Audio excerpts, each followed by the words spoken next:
full-grown gangsters doing what gangsters always did.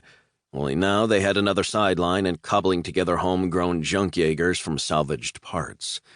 Anyone with money had moved inland, getting away from the chaos and the possibility that another breach would open up and the Kaiju war would start all over again. But their fear was his opportunity, because they left behind empty mansions like the one Jake squatted in up in Malibu. He also had a little bit of experience of Jaegers, which meant he had a better nose for where to find Jaeger tech than the average person. That put him in a pretty good spot, usually. He had gotten a reputation for delivering the goods, and then, okay, being honest here, he'd let it go to his head and he'd started bending the rules a little, ignoring well-established informal boundaries between different gang lords. Getting your hands on good bits of Jaeger tech was usually worth the risk, since a good score could set you up for a year. But every once in a while it blew up in your face, which was why Jake was in Santa Monica instead of back in Malibu where he belonged. Once they were inside the yard, Jake got out a beat-up old plasma tracker. It detected the energy signatures of plasma components even through a Jaeger's heavy shielding. Indispensable equipment for the ambitious salvage expert. As he was turning it on, Sonny started to walk ahead. Jake caught him and pulled him back behind the mangled remains of a Mark II Jaeger.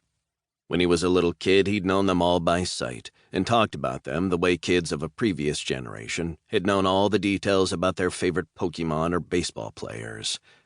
Just as Jake yanked Sonny back, a searchlight swept over the spot where he'd just been. The PPDC patrolled the yard, but their timing never varied. Jake had done his research. Sonny glared at him, but he could hardly be mad that Jake had just saved the operation and kept them all out of jail. Jake led them around the first scrapped Jaeger, keeping an eye on the plasma tracker. It emitted a soft ping as they neared another Jaeger. This one wasn't quite as messed up as the first, but it was missing one arm and its head was shattered. Jake recognized it, of course. Romeo Blue, the only tri-petal Jaeger ever put into service. 3 Kaiju kills, all in partnership with Gypsy Danger. Destroyed by Insidia in Panama City 2020, with the loss of both pilots. Before that, Jake remembered seeing the parade after Romeo Blue had killed the Kaiju Tachybus back in the early years after the opening of the breach. It was huge, lumbering, slow, but seemingly invincible. Seemingly. To a little kid whose father was already a hero after Tokyo. But now Jake was all grown up.